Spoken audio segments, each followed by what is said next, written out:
Welcome to Radical Responsibility, the podcast dedicated to ridding the world of blame and shame, where we explore the issues you care about from a unique perspective. 100% ownership for each and every circumstance we face in life, day in and day out. Hi, welcome to the Radical Responsibility Podcast. This is your host, Fleet Mall, and I'm really excited today to share with you a conversation that I had with Spring Washam, an author, a meditation teacher, someone who's involved in shamanism and plant medicine and leads people on retreats and journeys in South America. And we talk about embodiment, about awareness, about self-compassion, and all of these various pathways for really deepening our resilience and our well-being. So let's give it a listen. She's a wonderful teacher and really one of the up-and-coming younger mindfulness teachers of her generation. So enjoy. How are you, Spring? Good. Happy to be here with you. Yeah, it's great to see you again. Thank you very much for joining us today. So before we get started, I want to let our audience know a little bit about you. Some of them probably are familiar with your work, but just to make sure everybody is. So Spring Washam is a well-known meditation teacher, mindfulness teacher, author, visionary leader who lives in California and in Peru. And she's the author of A Fierce Heart, Finding Strength, Courage, and Wisdom in Any Moment. It sounds pretty necessary. Spring is considered a pioneer in bringing mindfulness-based healing practices to diverse communities. She is one of the founders and core teachers at the East Bay Meditation Center located in downtown Oakland. I had the privilege of teaching there many years ago. It's a wonderful center. Spring received extensive training by Jack Kornfield and is a member of the Teachers Council at Spirit Rock Meditation Center in Northern California, near where you live, and has practiced and studied Buddhist philosophy in both the Theravada and Tibetan schools of Buddhism for the past 20 years. In addition to being a meditation teacher, she is also a shamanic practitioner and has studied indigenous healing practices for over a decade. She is founder of Lotus Vine Journeys, an organization that blends indigenous healing practices with Buddhist wisdom. Her writing and teachings have appeared in many online journals and publications such as Lion's Roar, Tricycle, and BeliefNet. She has been a guest on many popular podcasts and radio shows. She currently travels and teaches meditation retreats, workshops, and classes worldwide, at least pre-COVID-19 lockdown, like all of us, right? Zoom-wide. Yeah, we've all had our wings clipped a bit. And, you know, it's interesting. I'm sure the planet is breathing a big sigh of relief. And that's one of the questions I'm going to ask you is what do you see for yourself emerging out of this? But before we go there, I'd like to ask you about how this year has been. You know, this is sometimes I think to really get a real window on what we've been through the past 12, 14 months, we're going to have to kind of be on the other side of it or stand outside of it because we're so adaptive as human beings. We can get used to just about anything. And we're kind of in the middle of this. And I don't know if we even realize how crazy it's really been, right? But it has been a really daunting year with the pandemic, the lockdowns, the reckoning with race here in our country in the U.S., all the political upheaval and social unrest, the very polarized, divisive politics with the end of the Trump administration. And I mean, just more and more. And then all in the background or in the foreground of that, this climate emergency that is becoming ever more evident in our lives. So it's been quite a year. And I'm just wondering how that's been for you, for your family, for your community. What's it been like for you? And what have you learned over these past 12, 14 months?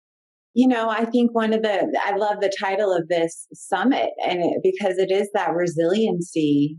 And, you know, it's been a mix of everything, as I think it's been for everyone. You know, it's like there's been so much learning and so much growth and also a lot of sorrow and letting go. So I think it's really both. You know, it's like, wow, we wake up, it's a new world. And then we adapt. And you're right. I think there is going to have to be a lot of integration the years to come. Right. It's not fully digested. We're still in it. You know, as soon as it seems like we get one foot out, we get pulled back down again into it. And I know we all see the end and like whatever that means, the end of at least COVID. But you're right. We're in the middle of all these other pandemics and environmental and racial reckoning. And I just think for me, one of the things that I found a lot of solace in is sort of calling on the ancestor world a bit, because whenever you have a problem, you think, who can hold this? Who's been through this? Isn't that what we seek? We go, wait, who's dealt with these problems? I want to call them, right? And we call the oldest person in the family. We call the wisest person, the one who says, I've seen wars. I've been through the, depression. And that, who are the ones that are still standing strong? And so for me, it has been calling on the elders in my life, yes, but also the wise elders, the ancestors. And for a lot of people, I think in our Western world, they're not familiar with living lineages and ancestors. That seems very foreign to how we think of ourselves. We don't think of ourselves in a line of a lineage that's awake and alive and available. It's too esoteric for a lot of people. And I understand that. But for me, I've been taking a lot of refuge in going back in time, looking at, as I mentioned, I'm writing a manuscript about Harriet Tubman. I think Harriet and I found some common ground. How do I deal with this? Harriet, you lived through the Civil War before that, and all, you were a conductor. How do I conduct myself right now? And how do I help? And what is the role of a spiritual practitioner? How are we growing? So these are the questions I've been grappling with, and the energies that I've been trying to pull from are people who have met great challenges, whether it's our recent ancestors, John Lewis, civil rights hero, state legislator out of Georgia who passed away, or whether it's Nelson Mandela or Dr. King. I find myself finding resiliency in them, their work, their legacy, their messages. So a lot of what I've been interested in has been that, which I usually take refuge more in the classical Dharma teachings, which I have for years. I sort of took more refuge in those that have fought the battles here and now on this soil, the ones that we're looking at. Unique is the environmental one, as we have no really reference for this. We have nobody who's been at this place, or at least that we know of, right? But I found that going back in time is like pulling on the roots of the oldest tree in the forest and saying, tree, tell me how to stand resilient, because I don't know if we know how. We're learning it. So I have found, and that has been my saving grace during this time. And it surprised me where I've been finding strength from and how it's been helping me meet this moment. Wow, there's so much in there, what you shared. And I'm looking forward to your book on Harriet Tubman, one of the conductors of the Underground Railroad and a great fighter, a liberation fighter for Black people in this country in that era. And I saw a beautiful film about her. It was really, really impressive. And it's really interesting what you said, because we live in a culture that in many ways doesn't honor the past very much, doesn't honor things like lineage and roots, and understand so on, because sometimes those things are associated with things staying stuck or old ways or certain unhealthy structures. But you don't want to throw out the baby with the bathwater, right? Because really our human wisdom does have lineage, whether it's the ancient lineages or the more recent lineages that you're referencing, right? And that seems really important. So I think we can find our resilience laterally by being in community, but we can also find it vertically, so to speak, by connecting back in with our ancestors who've experienced some of these things and who've been weatherproofed in some sense by incredible challenges. Yeah. And I think that one of the things also about Harriet Tubman is that not to see her as maybe a Black ancestor for Black people, but a liberator for everyone. Absolutely. Because she's all of our ancestors, she's your ancestor too, and also all of the people who helped her. It's really interesting as I've been writing about the allies a lot. These amazing people who are white, the Quakers, and I have a chapter in my book where I really honor them, so that people don't just see the broken ancestors. They see the ones that were the role models, the resilient ones, the one that were on the lines and on the front pages and trying to make history and trying to end oppression. So it's important that Harriet's seen as our national ancestor, not just the ancestor to some, because as we know, when you liberate hatred and you're liberating oppression, you're liberating hatred, and the people who are doing the hating, they're also being liberated. Absolutely. So just a broader view of, the black-white dynamic, I think it's really helpful that we see ourselves in everyone who's coming forward. Absolutely. So important. And they're really great liberation figures and heroes of all these kinds of movements, and the great spiritual leaders. They in the end, they always transcend race and transcend even country or culture. They become heroes for all of us, right? Whether it's Gandhi or Nelson Mandela or many figures like that. So, you were traveling a lot before the pandemic, and I suppose, like most of us, you've been on lockdown, sheltering in place mostly over the last year. And you mentioned that we've learned a lot, and I think it's been such a time of accelerated learning, incredible accelerated learning, which is going to take us a long time to process and integrate. You're absolutely right about that. At least I agree with you. And so, we're not sure if we're seeing the light at the end of the tunnel yet, because there's now all these variants and there's spikes going on in various places, sadly, with more deaths and more loss. But it does seem like we can envision being on the other side of this, and a lot of people are getting vaccinated. And so, do you have where do you feel about where we're at, and what it might look like for all of us coming out of this, and for you personally, how do you imagine your life has changed, and maybe as we do come out of this pandemic, what will we have learned? What will have changed for both? What do you see in the culture, but what are you feeling for yourself personally as well? Yeah, on a personal note, I think it's refocused what my work is in the world. I think a lot of us have found what's important and what's not. I would hope that after this kind of year of being in lockdown, we sort of like, why am I here? Like, what is my soul's mission? What do I, if you use that language, or what is my purpose? And I think it's really helped me focus on the areas that I want to focus on. And also, I've used this time as kind of been like an accelerated, MFA program, a master's program. And I think I've used this time to really, because I've been settled, I was able to really go deeper. So there has been a lot of learning that will take me years to integrate.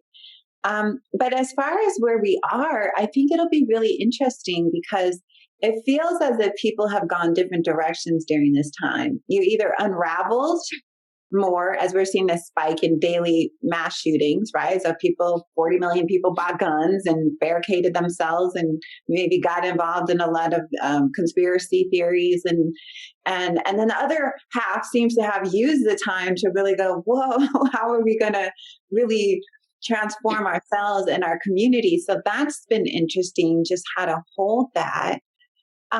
But I do see ourselves as seeing the light at the end of the tunnel. I think it's important that we see some light at the end of the tunnel, that we collectively visualize and collectively hold that we will be one day over this.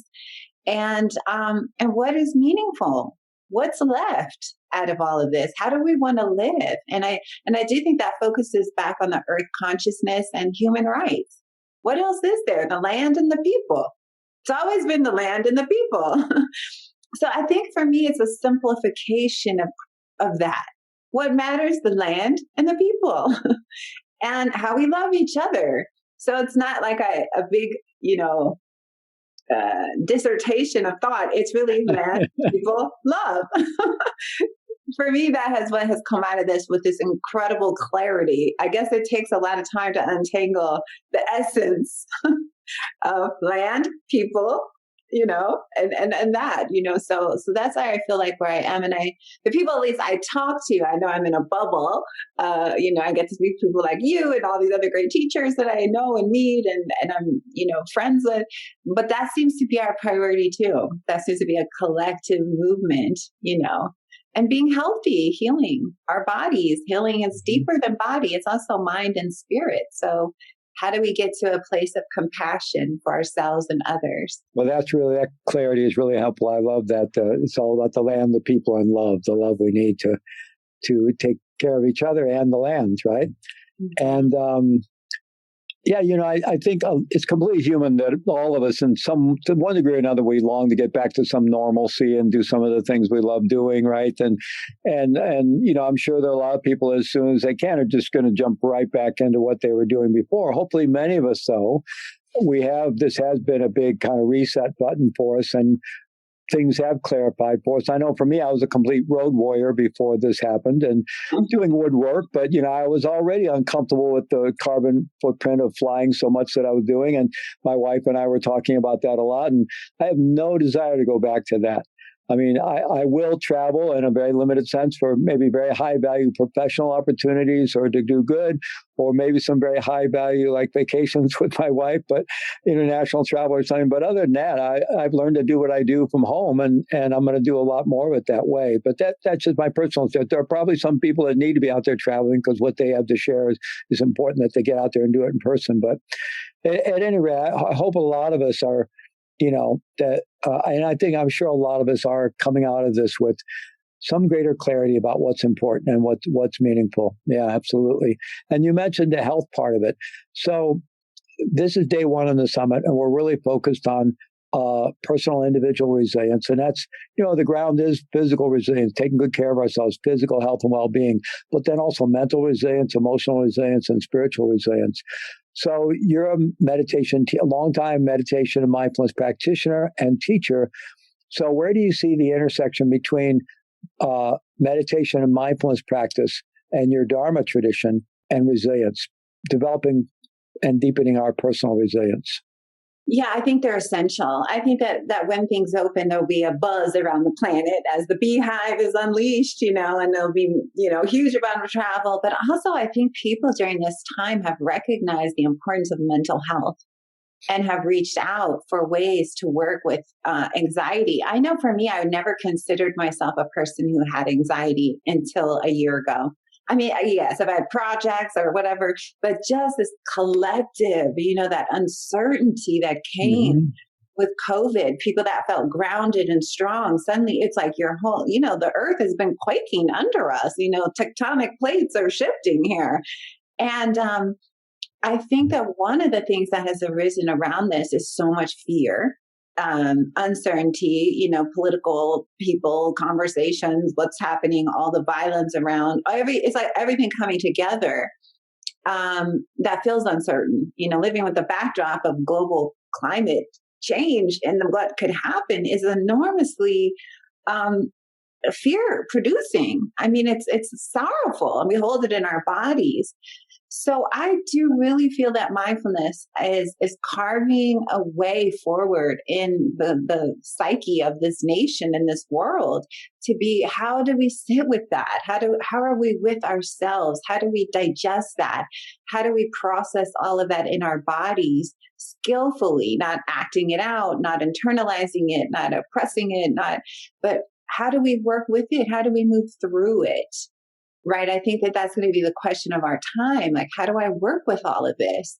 And I think meditation, people have taken to it. I don't know what you're noticing, but I think the meditation centers had no problem switching online.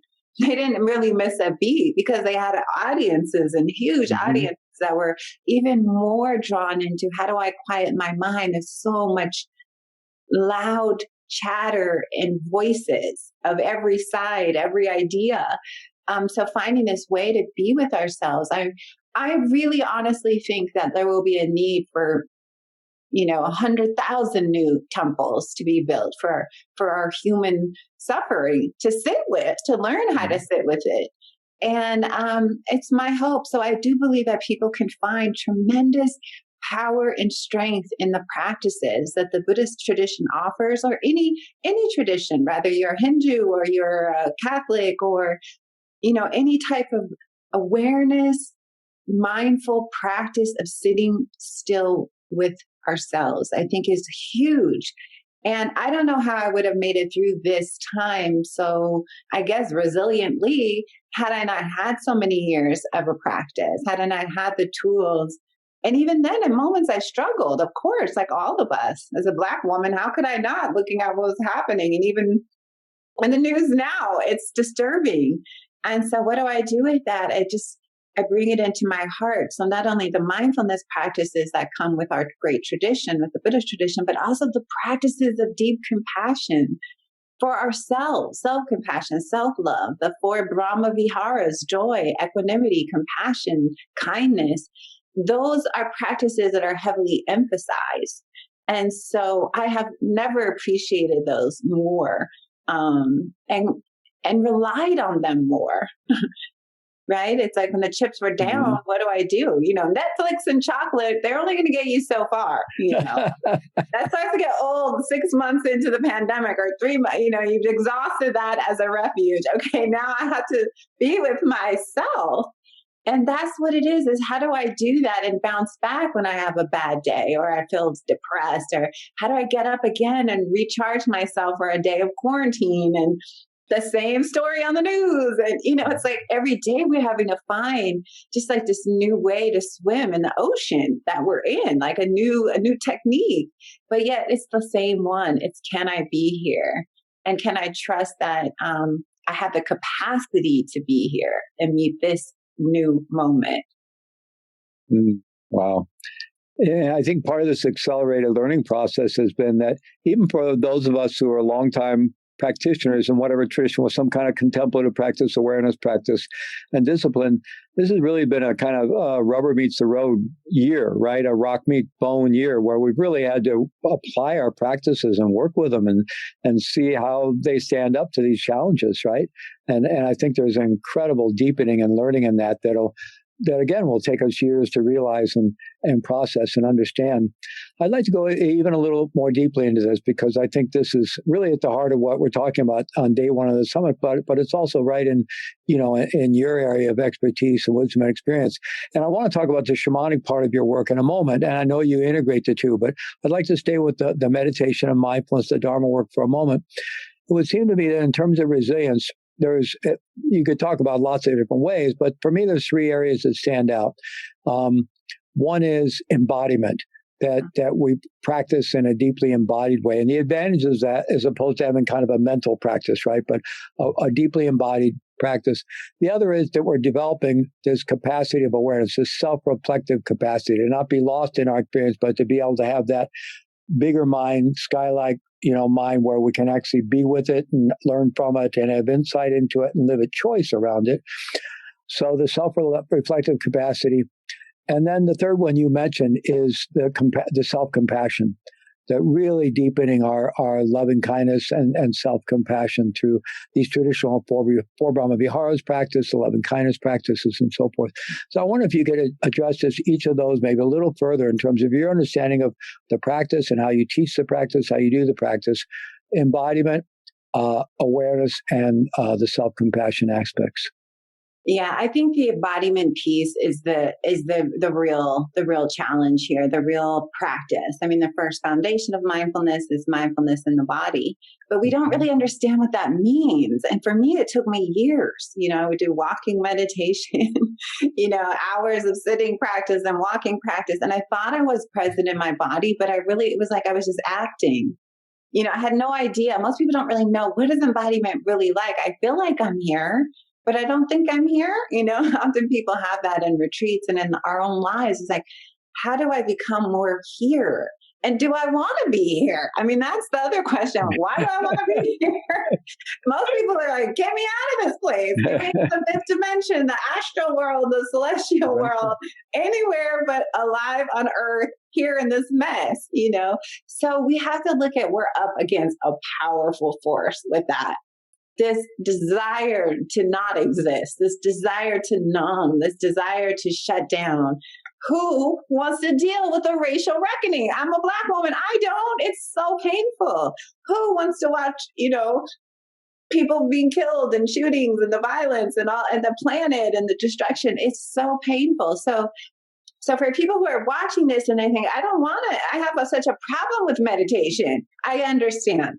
Right? It's a tall order. It's like a simple thing, but it's actually a tall thing to say, even for someone to sit in the middle of your panic-stricken day, 15 minutes and just go right into the heart of it. It almost seems irregular to us. Like, no, I go away, I push away. So this embodiment piece, I think, is really everything. And I think that a lot of years, what I've noticed in communities, especially Western communities, is that there's a way the practice even exacerbates the tendency to try to block out. We use it in a way, it's like we co-opt it in a way to shut down. So instead of becoming more open and more loving, we get more neurotic, more aversive to sounds, more judgment of people not spiritual. We get more enclosed versus more open.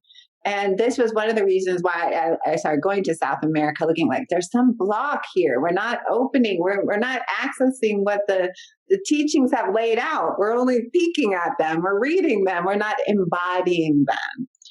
So this embodiment piece is really, I think, the challenge of our lifetime, because I think when you're in your body, you really don't harm others when you're awake, you're aware, you feel your actions, right?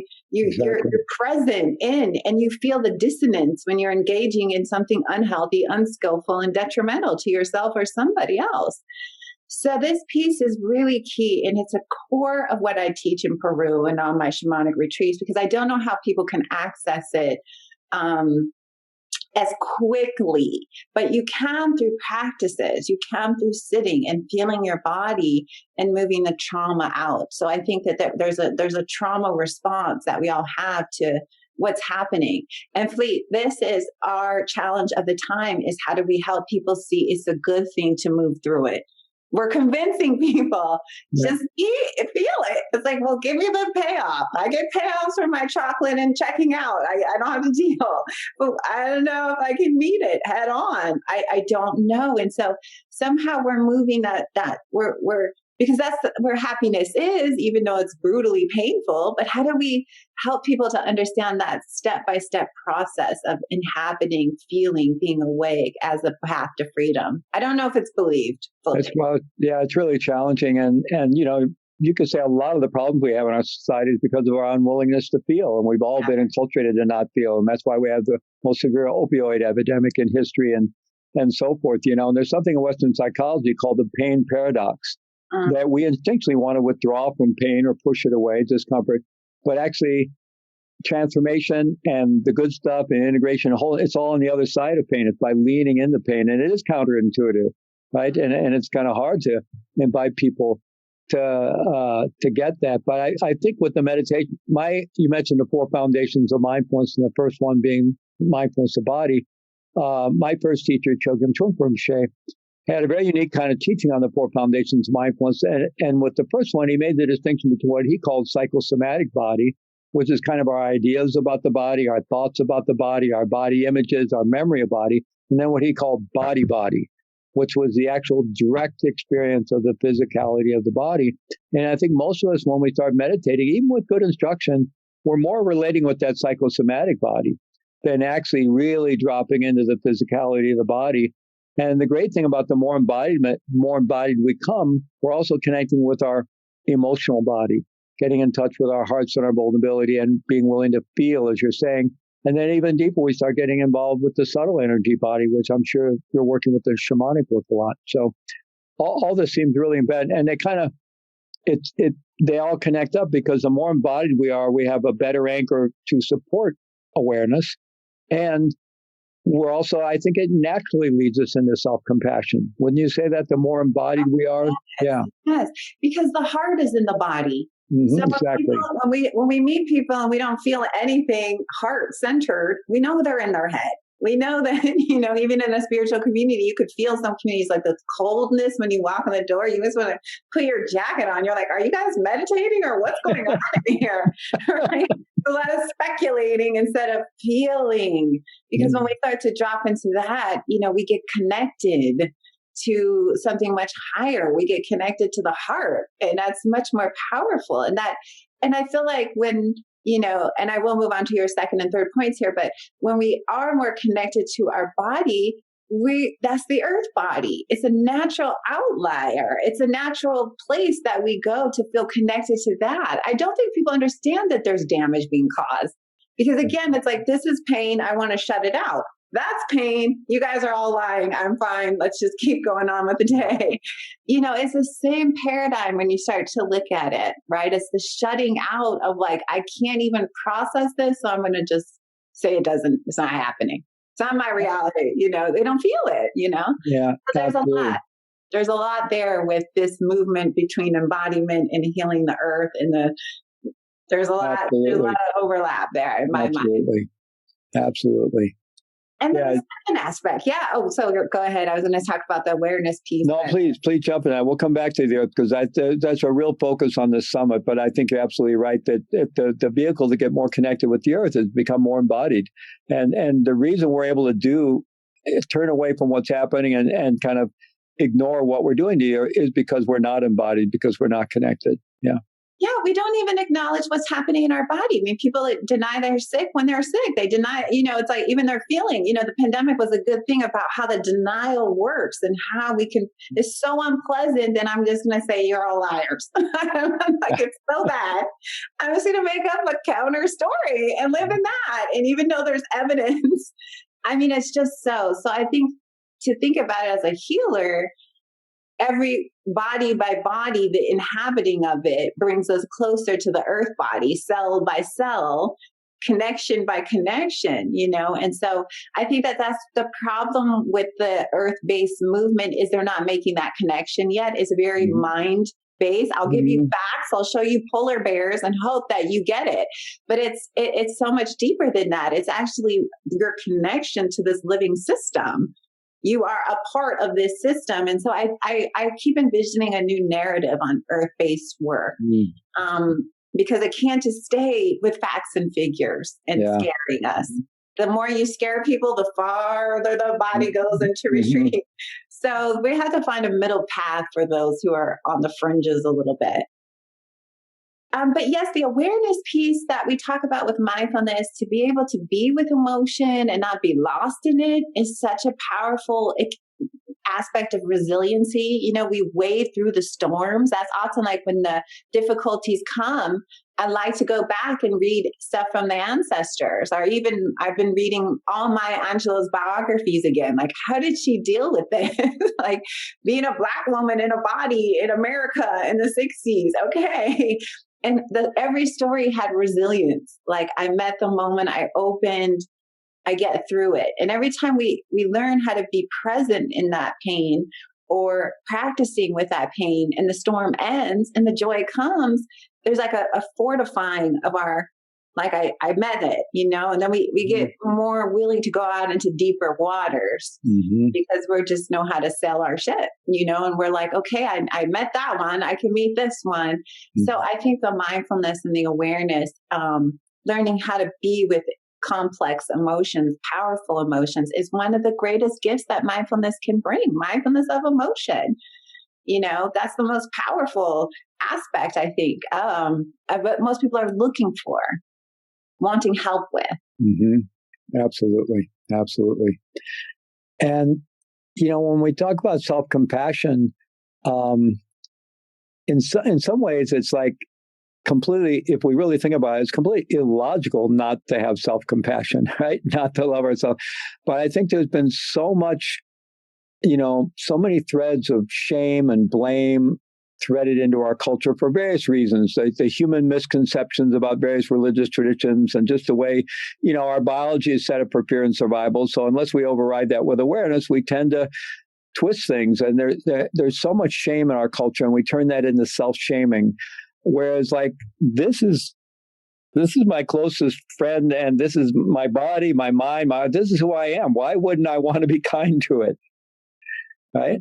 To me, why wouldn't I want to be kind to myself? But that seems to be a big leap for us to really find our way into self-kindness and self-compassion. It's huge. This was the area that really surprised me the most as I started training with my teacher, Jack Cornfield. And I would, sit for weeks on end listening to interviews when he would be on long retreats, like any training you sit and you observe, and I would just see the amount of self-hatred. And it was really shocking because people would come in, people who had been on the cover of Yoga Journal and outwardly had everything. And then they'd be suicidal and addiction and an abusive relationship. And I'd be like, oh my God, this does not even meet the person that's walking across lovely.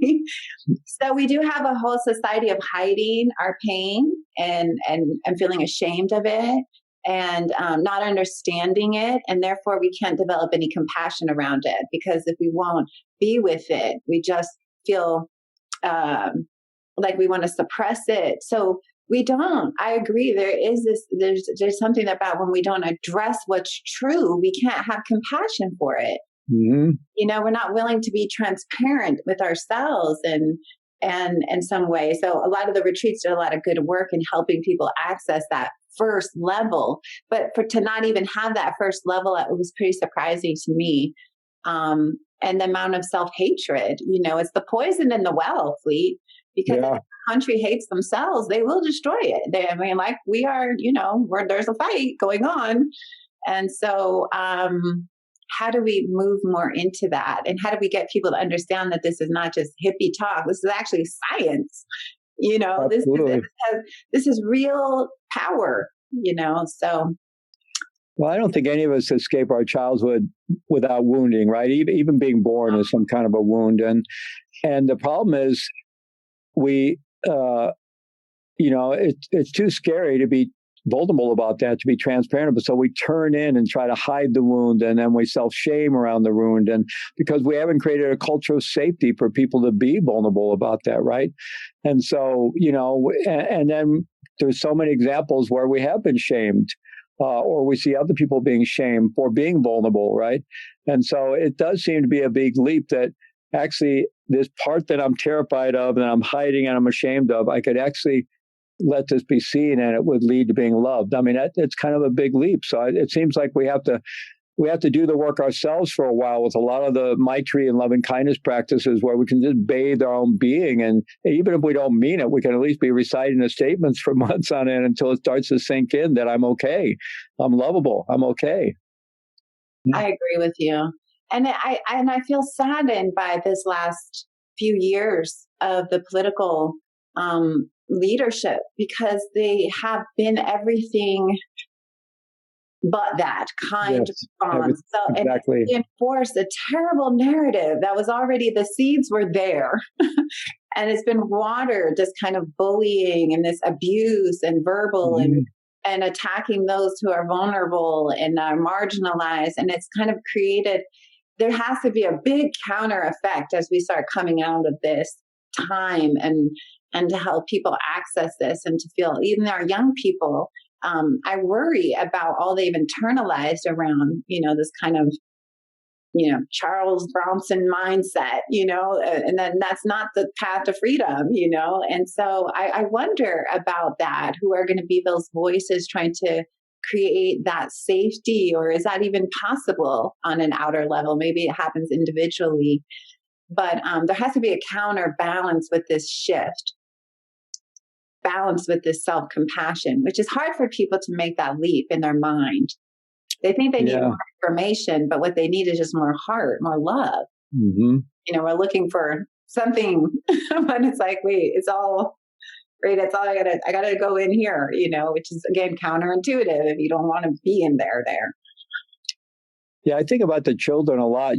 I think I'm not a scientist around trees, but I think with trees, like you can tell in the rings, like if there was a cataclysmic event or storm, something really happened at that point, you can see in the light.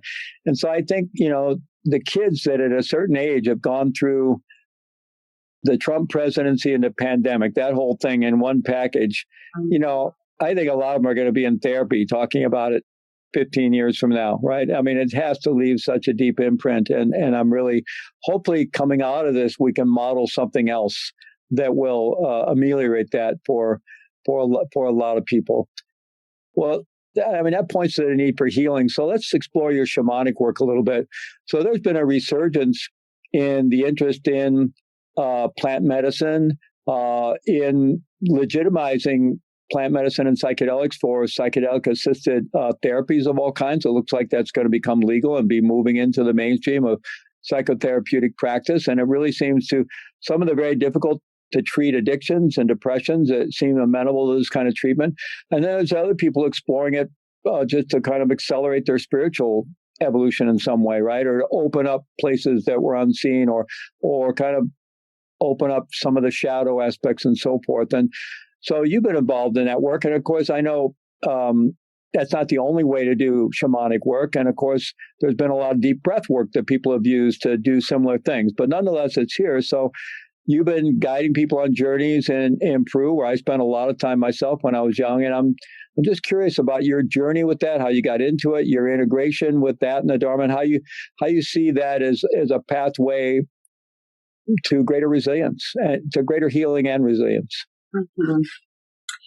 Well, one of the reasons I got involved with working with plants, I had already we had opened our center in downtown Oakland, East Bay Meditation and Center. And I was on a long retreat, actually, on a 3-month retreat. And I was doing jhana practices, metta jhana, heart-based practices. And I fell down into the, I don't know where, I just disassociated. I had all this unresolved trauma. Mm-hmm. And so for me, the connection between embodiment, trauma, and healing, they all go together. That this somehow we're a lot of people are traumatized. And it seems like if you don't treat your trauma, it grows over time. It doesn't lessen. I've seen this with my own mother. She's gotten worse year after year by not dealing with trauma. It's magnified. She's good at coping outwardly, but there's like an inner destruction when one doesn't kind of work through that. So I got really interested in it as a way to treat trauma, because there was still in the insight meditation community, there was a gap of knowledge there. This was 15, 16 years ago. We were still understanding, and people would come on meditation retreats and sometimes have to leave and go to hospitals, or they didn't disclose. So there was all this stuff around trauma that I was starting to see in my community in Oakland too, how people couldn't sit still. And I was working with people, and I started to understand that. And then I had this huge kind of experience where I had a kind of meltdown. Now I see it as a breakthrough, of course, in hindsight, a spiritual emergency. Exactly. Which I think is very classic. It will sort of hit all the Freudian notes, all the, Stan Grof notes. And I have been doing breath work. Mm-hmm. Yeah, I had done tons of that because I had loved it and I had had tremendous benefit. So I'd done everything that I thought I should do, and I thought I was good. That I was done with that phase. So that's actually why I ended up starting to go down to Peru, was that a friend introduced me to it, a very good friend of mine who's a clinical therapist. I had left the retreat all disassociated and panicked and couldn't eat and couldn't sleep, and my body was shaking and I'm buzzing in my ears, and I was like, I just felt unraveled, and I didn't understand why I couldn't just meet the moment like I had always relied on. I'll just be here. But every time I tried to be in stillness, it exacerbated this sense of isolation. Somehow being alone in silence, now we know, is not helpful for traumatized people, at all whatsoever. They need contact of some kind. So I went down on a trip after I was introduced to it in California, and I had so much healing in just a couple of ceremonies with a small group of therapists. And then I was so intrigued by the potential to help trauma. It was always that got me really motivated to study plants and indigenous healing. And so that led me to going down to Peru. And I hid it for many years. I went down to Peru. I would spend 1 to 2 months a year. Because, on my job, I could say I'm on retreat, and I was on retreat. I was just in the jungle. and then what happened was I got so much benefit out of it. Year by year, I was just changing, and I was working with it. And because I had spent so much time on the Buddhist, being deeply infused with this Buddhist philosophy, and, those are my heart practices, that's my lineage, I had this ability to be with it. It was like ultimate meditation. And in that stage, I was, the maestros and the maestras, they always say, you're good at this. You're good at, you can be, and I said, oh, it's because I'm Buddhist. I can sit. And to me, that just, the natural weaving of them went. And so I spent a year living down there with my teachers in the jungle, some Shipibo maestras, and I deeply missed the Dharma. I saw what they were missing was a roadmap, and I said, you guys have all these power tools, but the map isn't clear on what's happening here. We're treating trauma, but I saw a lot of people leaving in confused states, having these massive experiences and no way to integrate them, no spiritual life to ground it in, no understanding. And so I realized that I wanted to bring them together. And so after I did that, I started an organization. Mostly in the beginning, Fleet, it was just to bring my Buddhist friends. I was like, hey, everybody, I want you to come to Peru and we'll have and then it grew and got all, into a thing. But then the beginning, it was just trauma and then I started to see that as we merge the two together, when we're down there, we're studying Dharma and we're doing the Brahma Viharas and we're looking at, emptiness and compassion and the Bodhisattva vows and the foundations of mindfulness, that it deeply impacted the healing ceremonies, that they became influenced, set and setting. When we weave this beautiful background, then we started to see an acceleration of insight. Oh, I'm getting it. Not just here, but here. The idea was, let's not just focus on the mind, it's embody. And the plants do that. They help us connect to the body, the real body, like what Chogun was talking about, not our concept, but our meeting the body as it is and moving these traumas out and all the hurt and the pain and the ancestral and all this stuff. And then what's left is so much more space and freedom and connection. So those are the kind of the things that I focus on there, that we focus on to try to bring about a rapiding of an acceleration of consciousness so that we can go out in the world and be healthier, wiser, and serve others. And so I love working with plants in every way, eating them, bathing with them. I'm a nature spirit. I don't really do well in cities. I've always been like at home. I'm very at home in the jungle. Strangely enough, with all the cucarachas and snakes and everything, we just play jazz together. They do their thing, I do mine. And so that's kind of that piece of it. It was mostly around, and also helping people understand. I think this is the biggest piece, and I know you know so deeply too, is this insight into interconnectedness. If I can get somebody or the experience that a feeling at one with everything. And it starts with being at one with the whole jungle and the sounds and the cicadas and the songs. And there's something they never forget. So when they stand up and they walk on the earth, they're walking differently. Yes, this is alive. You have now felt this on every cellular level. People there's an immediate shift from that experience, from concept to, oh my God, I don't know how to, and then we integrate it, the oh my God moments and the I don't know how to be with this. We sit, we ground them in the heart now. Let's be with them. Let's bring them, let's water those seeds. Let's bring them out, and so then that's how the two traditions really fit. And then great ethical behavior too. Ethics is in Sila, as they say, ethics is a big part as well. Well, I think, as you're saying, the more we become embodied and in touch with ourselves and the more we get in touch with the earth, I mean, when the mind really opens into resting in its own nature, we always say there's a clarity. We know what to accept and what to reject. And ethical behavior arises quite naturally, I think. One of the problems in modern society, we have these incredible brains, incredible cognitive, creative capacities, which is wonderful, but it's become untethered from the body, untethered from the heart, untethered from the earth. And so we're creating all this damage, and we need to reconnect the whole thing. And I was actually going to ask you a question about your experience with the plant medicines, both doing it yourself in ceremony and guiding others. And then you kind of already answered it, because some of my early experiences with plant medicine in Peru back in the 70s was I would say the thing that there were all kinds of powerful experiences and a lot of healing, but probably the most powerful thing was having just an amazingly powerful direct experience of interconnectedness with the earth and with everything. Because prior to that, even though I think I always had kind of earth-friendly attitudes, but I think I still saw the earth as something separate.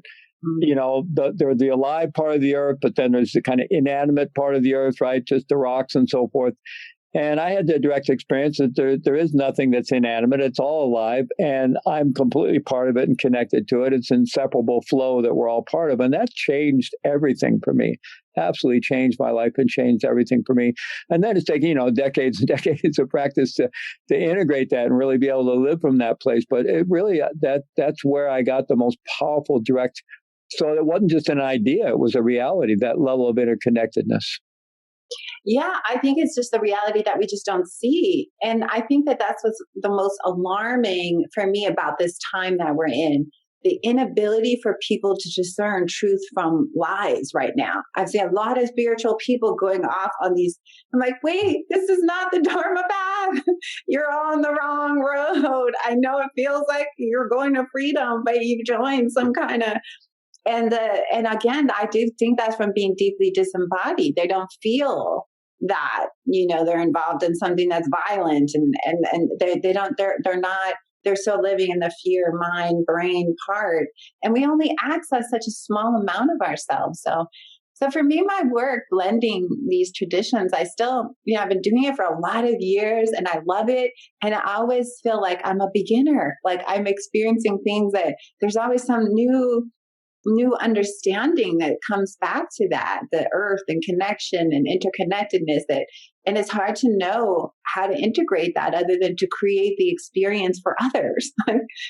like are we all feel like the more I can create it, the more that we can, like, it's almost like I can't do it unless a whole bunch of us feel that, like, okay, now what do we do, guys? We're all connected here, so for me, it's just having others who, have that experience. And then, it produces such joy, because I do think our primal wound is this sense of being separate, thrown out of Eden. The mythology for the Western mind started there. You're cast out. Story starts. Bible, right? It's like, and this epic feeling of being outside of the universe, outside of this feeling. And so to bring people back into like this new understanding of, no, you've never been outside. That's a myth, right? It's an aspect of a story, but you are one with. It's a really radical view, and I think it has great impacts on how people view themselves.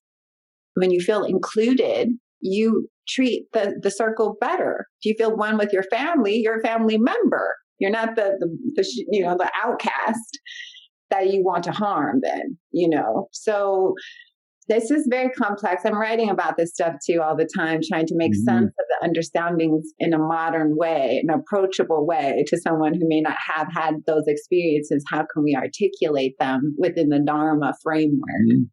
Well, it's really profound what you're pointing to. And, all the great spiritual traditions across all cultures, across all time have pointed to the same reality. And pointing it out does seem really radical, like this is a really radical truth, but none that is. It is a deep truth that all the great visionaries and spiritual leaders have always been pointing to, the mystics, the yogis, and so forth, the saints, and so forth. And, we're in a time now, and you've been referencing this a bit, and I appreciate, I just feel a sense of coming from a place of love and kind of universalism and how you hold this. But, one of the other dominant things over this past year has been the reckoning with race and racism in this country, and the response to the tragic killings and the Black Lives Matter movement and the protests and all the rest of it. So I'm curious, how, if you'd like to say any more about how it's been for you as a Black woman, as a mindfulness practitioner, as a healer, as a visionary, of how you're holding that. And also, I guess it's understandable, but there's a lot of, I believe we have all the innate predilections to liberation, but we also have innate predilections to fear and survival based, and the tendency to other people who don't look or feel like us, even just people that live on the other side of the river or over the next valley or wherever it is, right? Those other people, right? They're not us. And that's a pretty common human tendency. So, what's your sense of how we can come together? Because to have the resilience and the social cohesion to confront the problems that we're facing, we don't really have a lot of time to lose battling it out with each other across our differences and our tendencies to other each other. Yeah, I agree with you. And that's kind of why the plant-based approach was why I was so interested in it, because of we don't have time. If I could sit on a mountain for a lifetime, I would do that. If this was 30 years ago, 50 years ago, 100 years ago, we wouldn't even apply I don't even think the plants would have come into an awareness like they are now.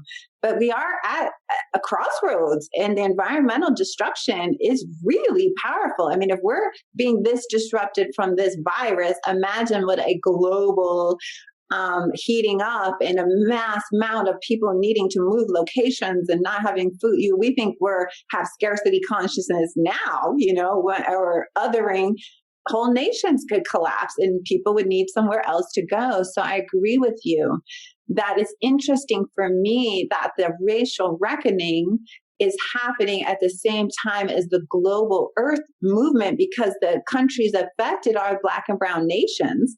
And where would they go? How would they live? And are we together in this? Are we not? And so, I mean, for me as a Black and brown woman, I have one response, which is like a gut one of like, oh my God, my ancestors, my people, and so I go through that phase of it, trying to understand. And then I try to understand the psychology. As a healer, I get interested in what is this program? Where did it come from?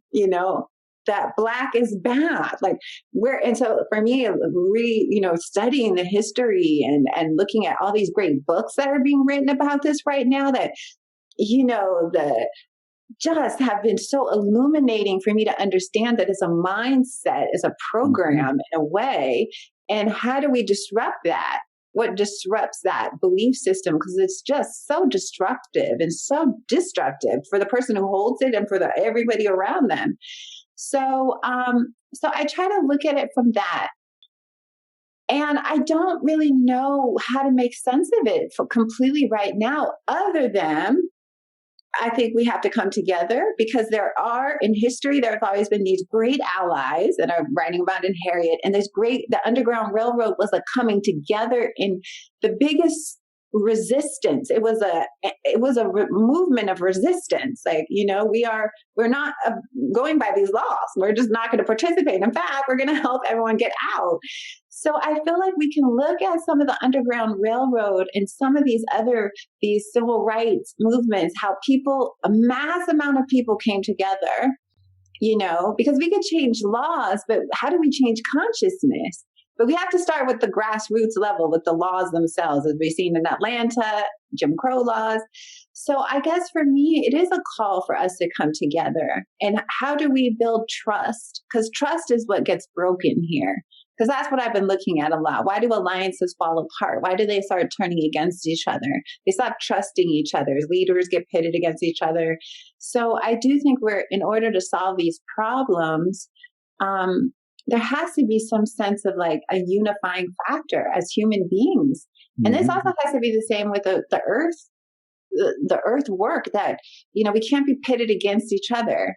There's always going to be slow walkers and fast walkers. Don't beat up the slow ones, and the slow ones can't. You know what I mean? We're all at different levels in our understanding. And sometimes I think everything gets pitted against each other because there is that sense of no time to lose. But I'm hoping that, I feel like what's new and what's needed hasn't kind of evolved yet. Like we're still in the eye of the needle, and it's like I'm not sure what are the voices and what are the people, but all I can know is like one by one, we can do the work individually and then speak about it as best that we can and find new language to pull people in. Language is a beautiful thing. It's adapted over time. It means different things. And we have to find the language to connect to young people, find the words that can meet the times, and not be afraid to make adjustments in how we approach, and be willing to really connect to people in the heart, not so much the head, triggering the fear-based body, out-of-body response, you could say, not in-body, but out-of-body response. So for me, I look at things like on that level, and I don't have all the answers yet, but the resiliency is I keep trying, and I'm not going to stop. There's only one way through. And so I'm hoping that as we all evolve together, we'll all start having these answers that can become symbolic, archetypal, and that can move consciousness forward. But it has to be done in the heart. If it's not there, it won't matter, because it won't be embodied then. Yeah.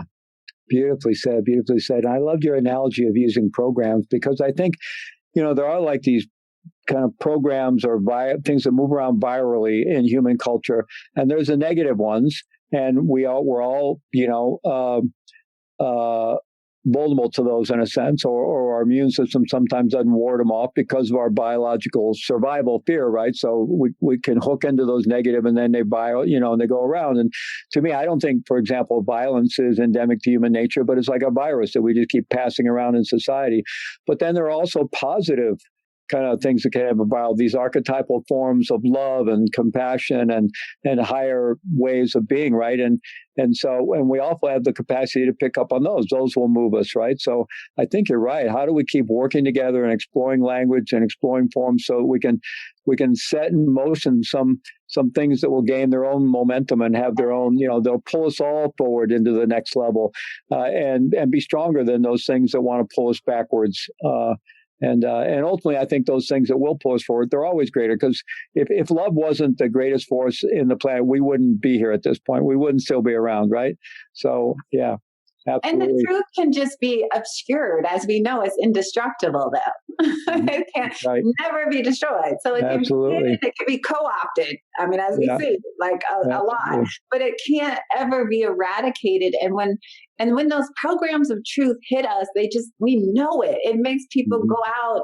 It made, people stand shoulder to shoulder with Harriet, knowing they could be killed, knowing it didn't matter. We're going, we're heading, And so when we can tap into that level of the heart, and that's what I think, that if this summit how does the resiliency in the heart play into this? This is like these great conversations, right? How do we, and everybody wants that level. We just don't know how to get there. But you're right, new ways. And that's what that's my think tank is all about. How do we create not the new program, it's the old one, right? But a modern, right? So that can go viral, right?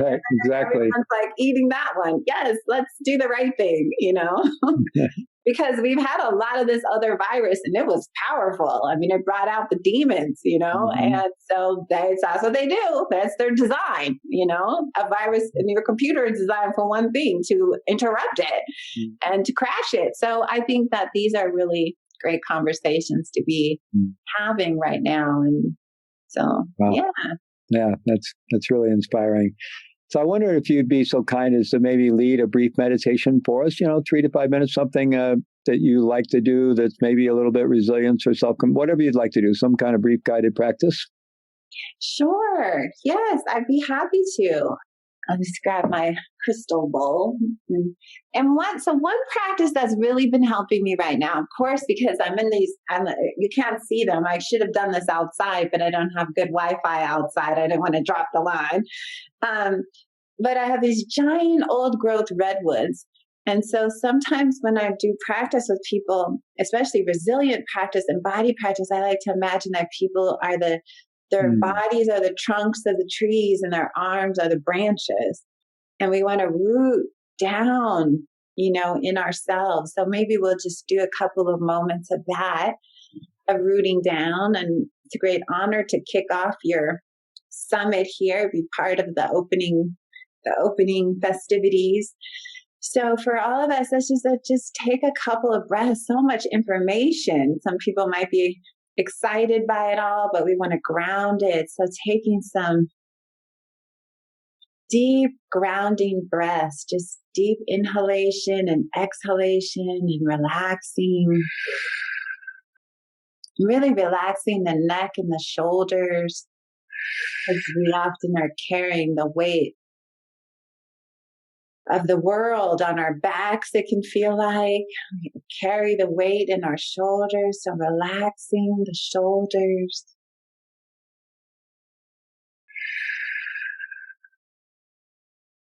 And as many breaths as you feel that your body, whatever the body is wanting, the inhalation, the exhale. And when you do this, try to feel the breath in the belly, deep in the belly. Under the belly button is it's our hara, it's our central chakra, a place where we hold tension. So take some deep belly breaths, and let the belly expand with each out breath.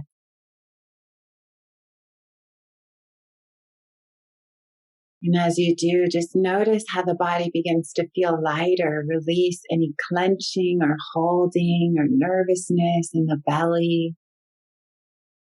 Let the belly just expand on each out breath.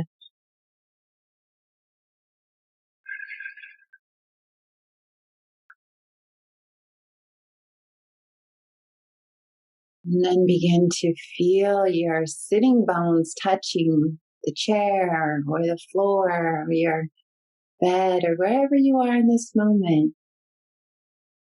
Feel the bones, sitting bones touching, sitting.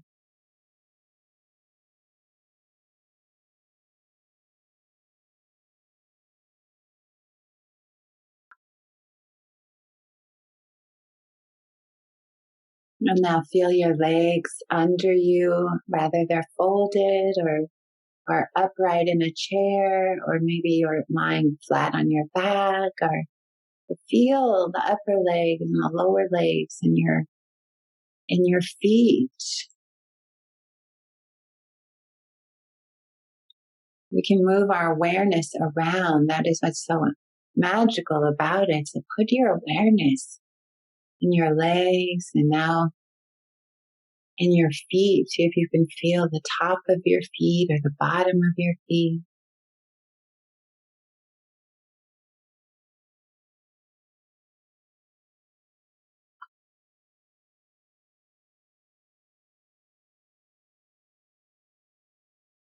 Imagining that now your legs are the great roots of a giant tree, redwood tree.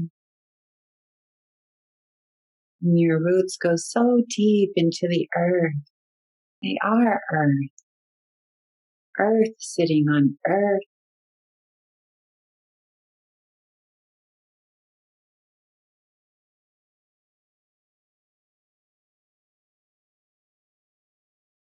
And as you notice your body becoming more rooted down, now bring your awareness to the upper body and let the upper body be expansive, like the branches of the tree lifting up the spine. It's a giant branch and the arms. And let your back become upright. And as we root down, we also lift up.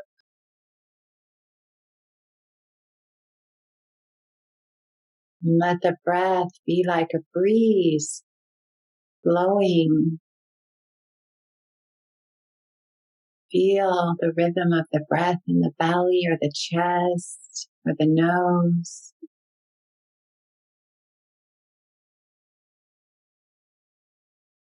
And let the breath be however it is, natural, long or short. And let your head come upright. Let your hands relax them. The face relaxed.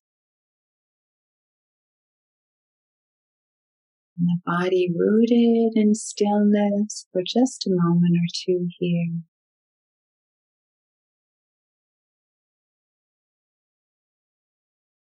Feeling the breath.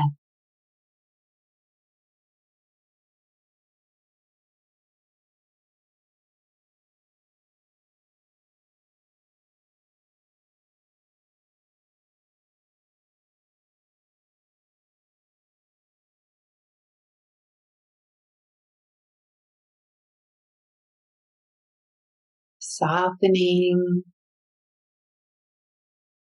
Anytime you encounter tightness or tension anywhere in the body, soften with the rhythm of the breath.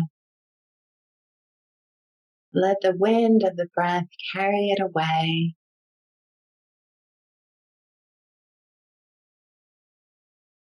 Finding your balance with the roots and the branches where they meet together at the sitting bones.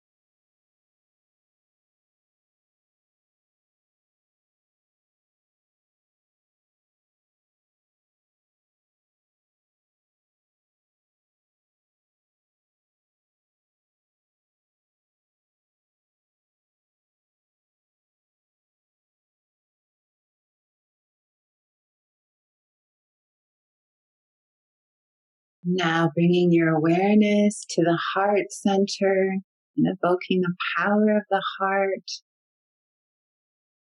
often depicted in the chakra color wheel as green, growing.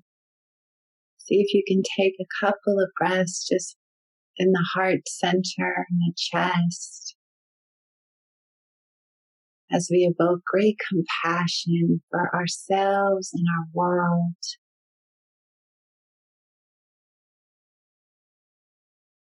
Compassion for our bodies.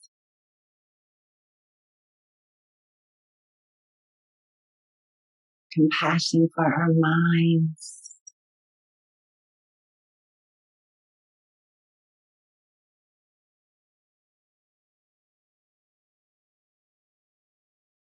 Compassion for all beings everywhere.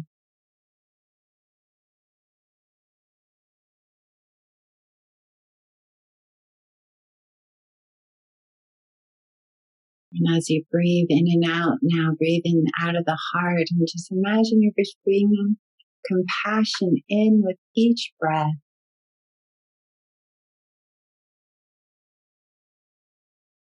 Breathe it in on the in-breath and breathe it out on the out-breath. Kindness, self-love, and just deep compassion for all that this body, mind, and spirit is holding, and that we are all holding collectively.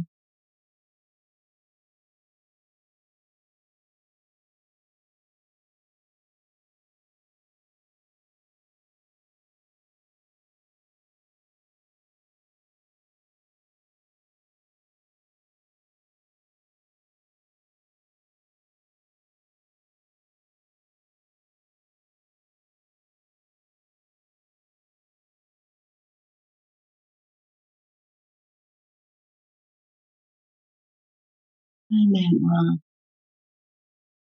end this meditation with the sound of the bell.